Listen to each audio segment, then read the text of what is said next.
Hello friend, welcome to the Aastha study classes. आज हम लोग हेक्सागोनल यूनिट सेल के वॉल्यूम को कैसे फाइंड करेंगे इसके बारे में इस वीडियो लेक्चर में हम लोग डिस्कस करेंगे। क्लियर है? तो हेक्सागोनल यूनिट सेल के वॉल्यूम को फाइंड करने के लिए हमें हेक्सागोनल यूनिट सेल के टू कंपोनेंट्स नोन होने चाहिए, और वो टू कंपोनेंट्स हैं हेक्सागोनल यूनिट सेल का हाइट और दूसरा कंपोनेंट्स है हेक्सागोनल यूनिट सेल का area of base. Area of base, ये दोनों कंपोनेंट नेसेसरी है हेक्सागोनल यूनिट सेल के वॉल्यूम को निकालने के लिए। अब यहाँ देखिए, ये टोटल 6 इक्विलैटरल ट्रायंगल बन रहे हैं। इनमें से किसी एक इक्विलैटरल ट्रायंगल का हम लोग एरिया निकालेंगे और 6 से मल्टीप्लाई कर देंगे। 6 से मल्टीप्लाई कर देने से इन 6 इक्विलैटरल ट्रायंगल का एरिया निकल जाएगा, और यही 6 इक्विलैटरल ट्रायंगल की जो एरिया होंगी वही एरिया ऑफ बेस होगा हेक्सागोनल यूनिट सेल का। क्लियर है? अगर ये दोनों कंपोनेंट्स हमें ज्ञात है तो इन दोनों का मल्टीप्लाई कर देंगे तो हेक्सागोनल यूनिट सेल का वॉल्यूम निकल जाएगा। ठीक है, मोटिव समझ में आ गया। देखिए, volume of the hexagonal unit cell जो होगा वह इक्वल होगा area of base into height. इन दोनों का मल्टीप्लाई कर देंगे तो हेक्सागोनल यूनिट सेल का वॉल्यूम निकल जाएगा। क्लियर है? तो हम लोग सबसे पहले हेक्सागोनल यूनिट सेल की हाइट को निकालते हैं। ये हमारा हेक्सागोनल यूनिट सेल है। इस हेक्सागोनल यूनिट सेल में ये देखिए पूरा एटम्स है। इस एटम को हम लोग यहाँ रिप्रेजेंट कर रहे हैं इस तरह से। ये 3 एटम जो है यहाँ जो रखे गए एटम है इनको रिप्रेजेंट कर रहा है। क्लियर है? हेक्सागोनल यूनिट सेल के सेंटर में जो 3 एटम्स रखे गए हैं उनको ये रिप्रेजेंट कर रहा है। यहाँ देखिए, अगर इनके सेंटर को हम लोग मिलाते हैं तो एक ट्रायंगल बनता है, और वह ट्रायंगल जो बनेगा वह इक्विलैटरल ट्रायंगल होगा। इक्विलैटरल ट्रायंगल मींस इसके जितने भी एंगल होंगे वह सभी इक्वल होंगे। डेट मीन्स अगर ये 60 है तो ए भी 60 होगा, ऐसे ही ए भी 60 होगा। क्लियर है? अब यहाँ देखिए, मान लेते हैं इस सेंटर है, इस इक्विलैटरल ट्रायंगल का ये सेंटर है।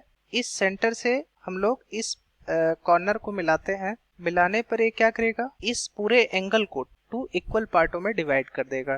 डेट मीन्स यह जो एंगल होगा वह 30 होगा। सिमिलर जो ए वाला एंगल होगा यहाँ से यहाँ तक का, वो भी क्या होगा, 30 डिग्री होगा।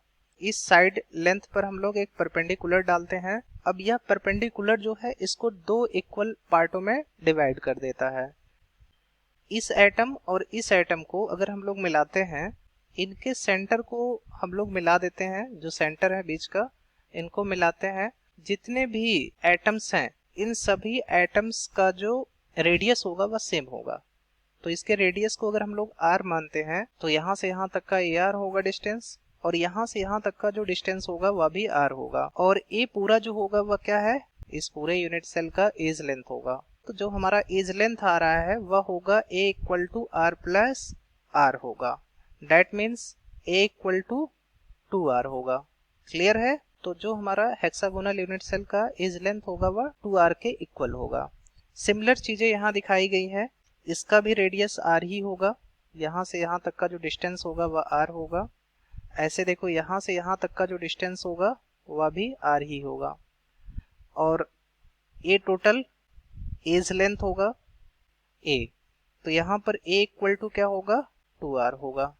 जो यहाँ पर ट्रायंगल बन रहा है, इस ट्रायंगल को हम लोग यहाँ दिखाए हुए हैं। ये टोटल डिस्टेंस है a, यहाँ से यहाँ तक का जो डिस्टेंस है वह a है।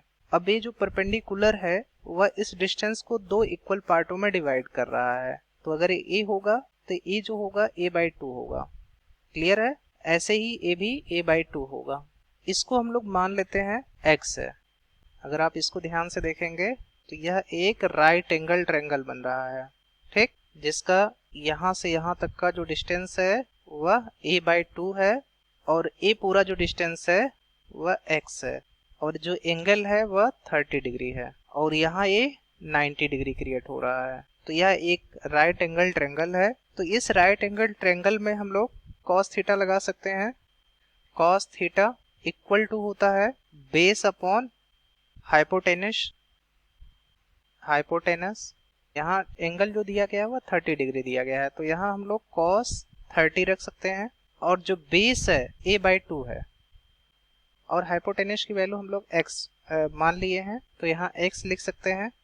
cos 30 की वैल्यू √3 अपॉन 2 होता है, और इसकी वैल्यू जो होगी a/2x हो जाएगा। ये जो 2 था वह नीचे यहाँ चला आएगा तो a/2x हो जाएगा।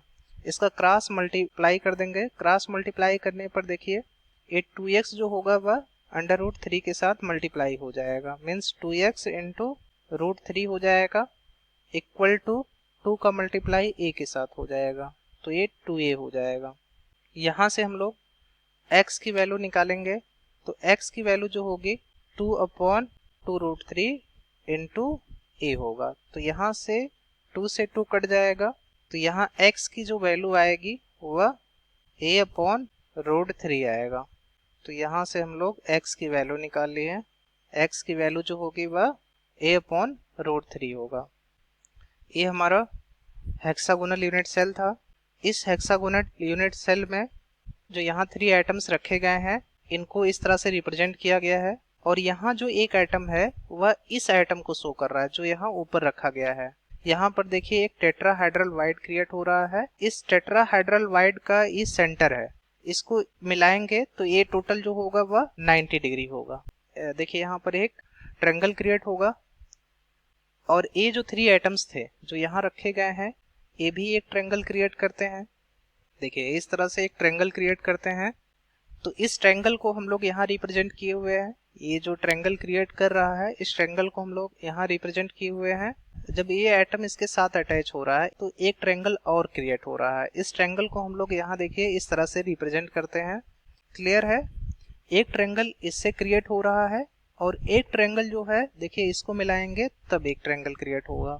जो हेक्सागोनल यूनिट सेल का हाइट है वह h है, तो यहाँ तक का जो हाइट होगा वह h/2 होगा, और यहाँ से यहाँ तक का जो हाइट होगा वह भी h/2 होगा, और ये जो डिस्टेंस है वह a है और a इक्वल टू 2r है, जहाँ a जो है इस हेक्सागोनल यूनिट सेल का एज लेंथ है और r जो है वह रेडियस है। क्लियर है? अब अगर ध्यान से देखोगे इनका जो सेंटर होगा इस सेंटर से यहाँ तक का जो डिस्टेंस है वह कितना है h/2 है, तो a वाला जो डिस्टेंस होगा वह कितना होगा h/2 होगा, और यहाँ से यहाँ तक का जो डिस्टेंस था वह x था। यहाँ ये जो एंगल क्रिएट कर रहा है वह 90 होगा। जैसे इसमें देखिए ये पूरा h/2 है और यहाँ से यहाँ तक का डिस्टेंस क्या है x है। ये स्फीयर का रेडियस है या एटम का रेडियस है, और ये भी क्या है रेडियस है r।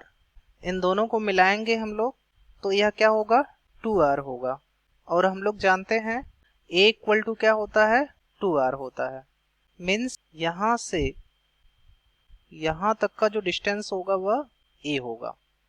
इसका कोई नाम दे देते हैं a, और ये b हो गया, और यहाँ ये c होगा, ए बी सी, जिसमें ये जो एंगल है वह क्या है 90 डिग्री है, मीन्स राइट एंगल ट्रायंगल है। तो इस राइट एंगल ट्रायंगल में हम लोग पाइथागोरन थ्योरम्स लगा सकते हैं। Apply Pythagorean theorem. Pythagorean theorem को अप्लाई करेंगे तो ए सी स्क्वायर जो होगा वह A B square plus B C square के इक्वल होगा। पाइथागोरन थ्योरम क्या कहता है, जो हाइपोटेनस होगा उसका स्क्वायर किसके इक्वल होगा, ये जो बेस है और ये जो हाइट है इन दोनों के स्क्वायर के सम के इक्वल होता है। तो यहाँ AC की जो वैल्यू है a है, तो यहाँ a स्क्वायर हो जाएगा। AB की वैल्यू x है, तो यहाँ x का स्क्वायर होगा। BC की वैल्यू h/2 है, तो h/2 का स्क्वायर हो जाएगा। तो यहाँ a स्क्वायर x की वैल्यू हम लोग जानते हैं, x इक्वल टू a/√3 होता है। x की वैल्यू हम लोग निकाले थे, x इक्वल टू a/√3 होता है, तो x की वैल्यू रख देते हैं a/√3 इस पूरे का होल स्क्वायर प्लस ये हो जाएगा h²/4 a स्क्वायर, और ये हो जाएगा a² यहाँ √3 का स्क्वायर होगा, √3 का स्क्वायर 3 हो जाएगा, प्लस h²/4। अब देखिए a स्क्वायर है और इस साइड में a²/3 है, तो इस a²/3 को दूसरे साइड ले जाएंगे, तो a² minus a²/3 equal to होगा h²/4। इसको हम लोग अपॉन 1 लिख सकते हैं। अब 1 और 3 का एलसीएम लेंगे तो 3 आएगा, तो यहाँ ये हो जाएगा 3a² minus a² upon 3 equal to h² upon 4। Clear है? या इसको लिख सकते हैं h² upon 4 equal to 3a² minus a² upon 3 equal to हो जाएगा 2a² अपॉन 3। क्लियर है? या फिर हम लोग लिख सकते हैं h² equal to 2a² upon 3 into 4। यहाँ देखिए 4 का डिवाइड हो रहा था, जब दूसरे साइड में जाएगा तो मल्टीप्लाई हो जाएगा, तो ये हो जाएगा 8a² अपॉन 3। तो h इक्वल टू जो होगा वह अंडर रूट 8a² अपॉन 3। अब देखिए इसको हम लोग इस तरह से लिख सकते हैं 2 इंटू 4a² अपॉन 3, या फिर इसको लिख सकते हैं हम लोग 2 इंटू 2 का स्क्वायर इंटू a का स्क्वायर अपॉन 3। तो यहाँ h की जो वैल्यू आएगी वह क्या होगी, बाहर क्या निकलेगा, 2 बाहर निकलेगा और a बाहर निकल जाएगा और अंदर क्या रह जाएगा 2 अपॉन 3। इतना क्लियर है? a की वैल्यू यहाँ पर पुट करेंगे तो a की वैल्यू हम लोग जानते हैं a इक्वल टू 2r होता है, यहाँ पर इंटू हो जाएगा रूट 2 अपॉन 3, या h की जो वैल्यू होगी वह 4r इंटू रूट 2 अपॉन 3 होगी। ये हमारा h की वैल्यू होगा। क्लियर हुआ? ये हेक्सागोनल यूनिट सेल का हाइट होगा। Hence height of the hexagonal unit cell, तो हेक्सागोनल यूनिट सेल का जो हाइट होगा h इक्वल टू होगा 4r इंटू रूट 2 अपॉन 3। तो ये हेक्सागोनल यूनिट सेल का हाइट होगा। क्लियर है? हेक्सागोनल यूनिट सेल का अभी हम लोग हाइट निकाले हैं, अब हम लोगों को एरिया बेस निकालना है। तो एरिया बेस निकालने के लिए क्या करेंगे, देखिए ये हमारा हेक्सागोनल यूनिट सेल है। इस हेक्सागोनल यूनिट सेल में टोटल 6 इक्विलेटरल ट्रायंगल बन रहे हैं। इसमें किसी भी एक इक्विलेटरल ट्रायंगल को लेते हैं और इसका एरिया निकालते हैं। जब इसका एरिया फाइंड हो जाएगा उसके बाद हम लोग 6 से मल्टीप्लाई कर देंगे, क्योंकि यहाँ देखिए 6 इक्विलेटरल ट्रायंगल हैं, तो 6 से मल्टीप्लाई कर देंगे तो इस पूरे हेक्सागोनल यूनिट सेल का जो बेस है उसकी एरिया हमें फाइंड हो जाएगी। क्लियर है? तो यहाँ हम लोग मान लेते हैं एक इक्विलेटरल ट्रायंगल है, इस इक्विलेटरल ट्रायंगल का हम लोग एरिया निकालेंगे। एरिया निकालने के लिए हमें इस इक्विलेटरल ट्रायंगल का बेस पता होना चाहिए। तो बेस जो है यह a है। यहाँ देखिए ये जो बेस है वह क्या है, a है। अब बेस पता है, इस पूरे ट्रायंगल का हाइट भी पता होना चाहिए। तो मान लेते हैं इसकी हाइट जो है वह h डैश है और 90 डिग्री यहाँ एंगल बना रहा है, और ये चूंकि इक्विलेटरल ट्रायंगल है तो इसके सभी एंगल जो होंगे वह 60 डिग्री के होंगे। तो यहाँ ये 60 डिग्री होगा, ऐसे यहाँ पर भी ये 60 डिग्री होगा और यहाँ जो है ये भी 60 डिग्री होगा। क्लियर है? अब चूंकि ये देखिए इक्विलेटरल ट्रायंगल है तो इसके जितने भी साइड लेंथ हैं वो सभी इक्वल होंगे। चूंकि यहाँ पर परपेंडिकुलर डाला गया है तो ये परपेंडिकुलर इस पूरे साइड लेंथ को 2 इक्वल पार्टों में डिवाइड कर देगा। हिंस यहाँ से यहाँ तक का जो डिस्टेंस होगा वह a अपॉन 2 होगा। ऐसे ही यहाँ पर भी ये जो डिस्टेंस होगा a अपॉन 2 होगा। इस ट्रायंगल का कोई नेम दे देते हैं, मान लेते हैं P है, Q है और A R है। tan थीटा इक्वल टू होता है हाइट अपॉन बेस, ये होता है हाइट अपॉन बेस होता है। यहाँ थीटा की वैल्यू 60 दिया हुआ है तो tan 60 इक्वल टू होगा हाइट h डैश है और इसका जो बेस है a/2 है। tan 60 की वैल्यू जो होती है वह √3 होता है, इक्वल टू होगा, यहाँ 2 जो है ऊपर चला जाएगा तो 2h डैश हो जाएगा अपॉन a हो जाएगा। क्लियर है? यहाँ a जो है वह डिवाइड हो रहा है, इस साइड में जाएगा तो मल्टीप्लाई हो जाएगा, तो a √3 आ जाएगा इक्वल टू 2h डैश, या h डैश की जो वैल्यू होगी वह a इंटू √3 अपॉन 2 होगी। तो h डैश की वैल्यू आ गई a इंटू √3 अपॉन 2 होगी। तो हमें हाइट यहाँ से मिला और इसका बेस पता ही है। अब हम लोग इस इक्विलेटरल ट्रायंगल का एरिया निकालते हैं। तो मान लेते हैं पूरा इक्विलेटरल ट्रायंगल जो है AP है, ये R है, यहाँ S मान लेते हैं। तो यहाँ पर होगा area of equilateral triangle, triangle PRS is equal to होगा half into base into height. तो इस इक्विलेटरल ट्रायंगल का जो बेस है वह ए है और हाइट एच डैश है, तो यहाँ वैल्यू रख देते हैं। तो हाफ इंटू बेस कितना है, ए है, और हाइट एच डैश है, तो ये होगा area of equilateral triangle P R S equal to half into base कितना था, ए था, और हाइट एच डैश था। यहाँ वैल्यू को पुट कर देते हैं।